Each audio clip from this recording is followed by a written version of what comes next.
উদয়পুর বিচে এসেছিলাম আমরা আমাদের গাড়ি নিয়ে, নিজের গাড়ি নিয়ে এসেছিলাম। ভাবছিলাম যে একবারে গাড়ি নিয়ে উদয়পুর বিচের এখানে সাইডে এরকম জায়গাগুলো আছে, যেগুলো আছে এগুলোতে ঘুরবো। কিন্তু এখানকার কিছু মানে যারা আছে এখানে গাড়ি ফাড়ি চালায়, মানে গাড়ি ভাড়া দেয়, 1.5 কিলোমিটার যাবে 200 টাকা। সে গাড়ি নামানোর সঙ্গে সঙ্গে বলছে গাড়ি তোলো, নাহলে 1000 টাকা ফাইন। আমি বললাম লেখা কোথায় আছে, লেখা দেখান। বলছে লেখা আছে। কোথায় আছে? ওইখানে আছে বলে দিল, ওইখানে ওইখানে আছে। ওইখানে কোথায় আছে আর খুঁজে পেলাম না।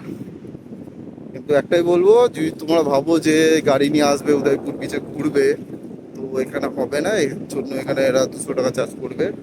স্কুটিতে 200 টাকা নিচ্ছে আর বাইকে নিচ্ছে 300 টাকা।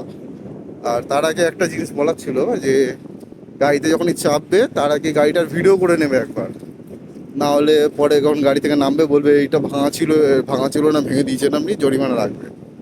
এটা এক্সট্রা খরচা।